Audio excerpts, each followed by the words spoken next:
Praise the Lord. Dear friends, we had been studying the socio-historical, political, and religious situations of the New Testament time. What was the political situation in which Jesus appeared? What was the religious situation? What were the expectations of the people of Jews concerning a Redeemer, the Messiah? Now we come to study the person of Jesus, who is presented as the fulfillment of all these expectations. The passage we read stands at the center of the Gospel of Mark, at a turning point in the life and mission of Jesus and the disciples following him. Towards the end of the Galilean ministry, Jesus is asking the disciples, "Who do people say that I am?" It is a historical question. It's a question concerning the reaction of the people to the person and message of Jesus. And we are given various answers. And then Jesus asks the question, "Who do you say that I am?" So this is a question of a personal decision. Who do you say that I am? Who is Jesus Christ? This question is being asked even today after 20 centuries. Who is Jesus Christ? Jesus Christ is a person who divides history, it would seem. We all calculate our time as AD and BC. Now we are in AD. It means we are in the year after the birth of Christ. AD is a short form of Anno Domini, year of the Lord. Whether you are a Christian or not, whether you accept Jesus as a historical person or as a divine person, religious leader or not, even if you deny the existence, historical existence of this person, you are bound to use this calculation, this method of counting the year AD and BC. Taking as zero the year Jesus was born, you count as AD 1, 2, 3 reaching up to today. And you can also go back saying BC, before Christ. So from the 0 point as the birth of Jesus, you can go indefinitely towards future or towards the past. AD and BC extending indefinitely into the past and to the future. So this person, Jesus Christ, somehow stands at the center of history, dividing the entire history of the world as AD and BC. Now many think this is not fair.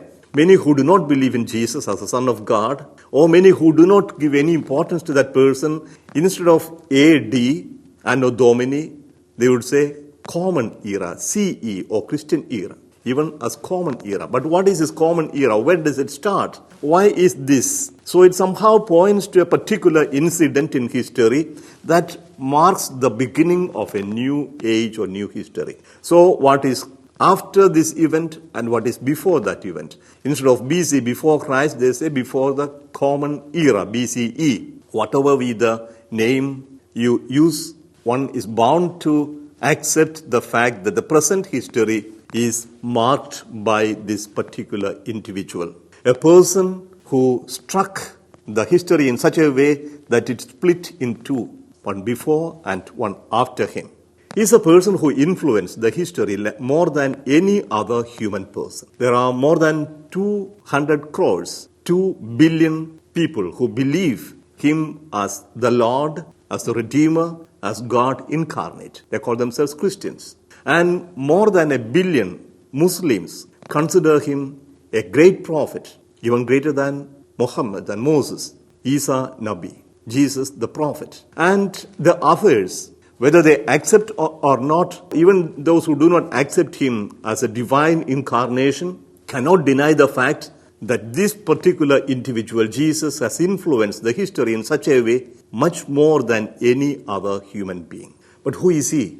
Who was he? A carpenter from Nazareth. A person who did not accomplish any great things. He did not have an army of his own. He did not fight any battle and did not win any war. He is not like Caesar, the warrior, or Alexander, who conquered the entire world, so to say. Nothing of that sort. He did not found an empire, and he did not build any monument like a pyramid or anything. He did not even publish a book, nothing of that sort. He was unmarried and he did not leave any progeny to be called after his name. So what is the importance of this person? He did not travel much. His radius of travels may be about 100 kilometers. At the most, he has gone to Tyre and maybe south to Jerusalem, not more than 200 kilometers from north to south. All the activities and travels were restricted to this particular province of Judea of Rome. So, what is the importance of this person? The importance comes from what he did and what he said, and more than that, what he is and what he was. People who followed him somehow found something more than any other human being. So how do we know about this Jesus? We say he's a historical person, but there are many who deny the fact that he was a historical person. That a person called Jesus Christ did not exist. It's only a creation of the so-called disciples, especially Paul. It is the Christians who fabricated the myth of Christ and somehow propagated a lie. So Jesus was a figure that was invented by his disciples to substantiate their claim to world dominion, many would say. Is that true?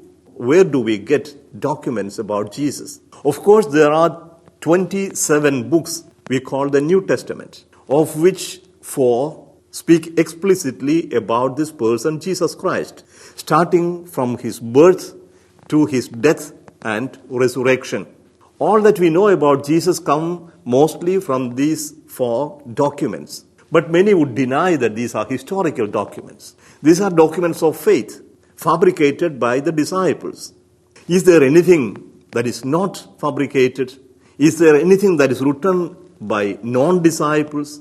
Of course, the entire New Testament are documents of faith, written by believers to hand over their faith and their convictions to the posterity. So these are documents of faith written by believers for the believers. Of course, these could be history, but history interpreted and reinterpreted, read and reread in the life of the church.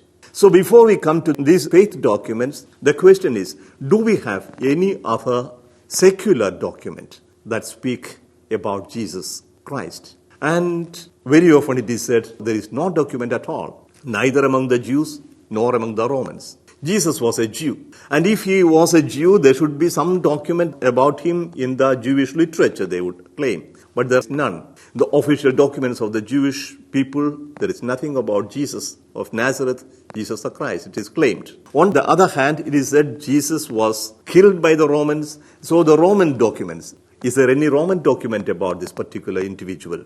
And again, it is claimed that there is no Roman document that speaks about Jesus. But this absence, first of all, we have to understand why there are not any document. First of all, let us take the case of the Romans. Jesus lived in Palestine, and Palestine was a province of the Romans, and the most troublesome province indeed.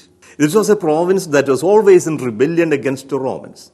Of all the provinces, Palestine or Judea was the most rebellious, a people who never wanted to submit themselves to the Roman yoke. So there had been rebellions, always. Ever since Pompey the Great set foot on the land of Israel in BC 63, till 135, when the last revolution took place and Israel was totally defeated and wiped out, so to say, expelled from the land, there had been so many repeated acts of rebellion. And there were many revolutionaries who organized the people against the Romans. And this organization, rebellious organization, came to such an extent that the Romans were somehow sent out of Palestine, defeated in the year 66 in an all-out war. And then it took 4 years for the Romans to reconquer Palestine and re-establish their rule. So during this time of Roman occupation, there had been many rebellions. And Romans were ruthlessly doing with the rebels, crucifying. And hundreds and thousands of rebels were crucified. So Jesus of Nazareth, called the Christ, is considered as one of these rebels. A person who was arrested, a person who was condemned to death as a rebel, as a revolutionary in a rebellious province, did not find any place in the official documents of the Roman Empire. It's only natural. They wouldn't give any importance at all to such a rebel. So it is quite natural that Jesus did not find a place in the official documents of the Romans. The same way, the Jews. For the Jews, Jesus was considered a false prophet. As we have the faith documents of the church, Jesus is put on trial, or Jesus was put on trial by the supreme authority of the Jews, called the Sanhedrin. He was tried and he was found guilty of blasphemy, because he claimed equality with God, and only a false prophet could raise such a claim. So a false prophet who claims to be equal to God has no right to live. A blasphemer has to be put to death. So Jesus was put on trial. He was condemned to death. And since the Sanhedrin did not have the authority to execute this judgment, he was handed over to the Roman authority, who put him to death. So the Jews also considered Jesus not as an important person to be mentioned in their official document. Not only that, Jesus and the movement that came after him was very inconvenient for the Jews. First of all, the Christians who called themselves the ecclesia, the true people of God, the church,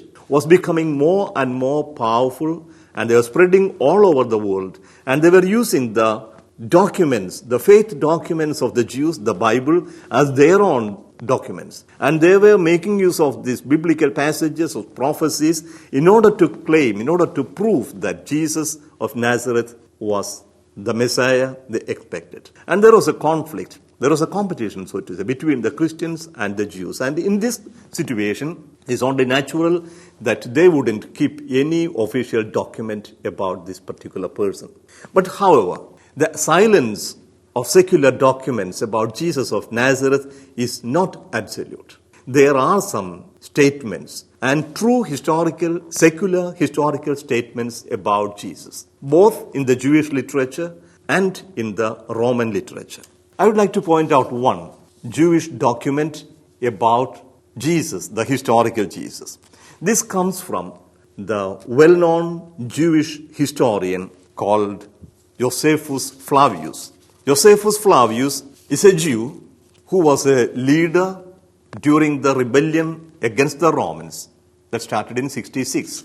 He was a soldier, or he was a captain of a detachment of soldiers stationed in Galilee. And when Josephus saw that the Jews were losing the war and it was meaningless to resist the Romans, somehow he managed to get the allegiance of the Romans. He changed allegiance. He went to Vespasian, the invading general, and made a prophecy in the name of God, saying that Vespasian is going to be the next emperor of Rome. And in 69, Vespasian was made the emperor.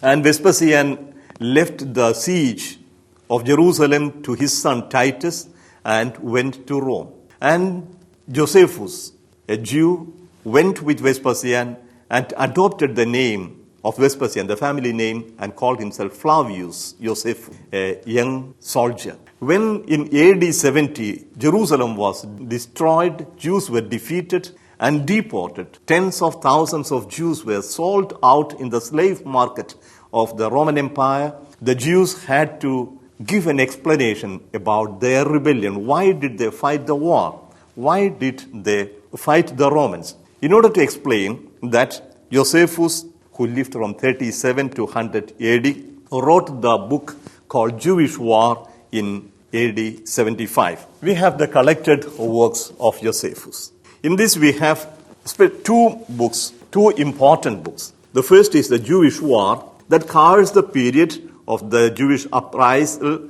till the end of the Jewish War. So starting the end of the Maccabean rule to the Jewish War. But this was only a partial presentation, why the Jews fought the Romans. Then he felt there was a greater need of explaining to the Roman public who these Jews are. For that he wrote the book, a great book, Opus Magnum, or 20 small volumes, 20 books, called the Jewish Antiquities. In this book he is dealing the history from the creation of the world to the beginning of the Jewish War. In this book he makes two mentions about Jesus. The first mention we find in the Antiquities, book number 18, chapter 3, and the section 3.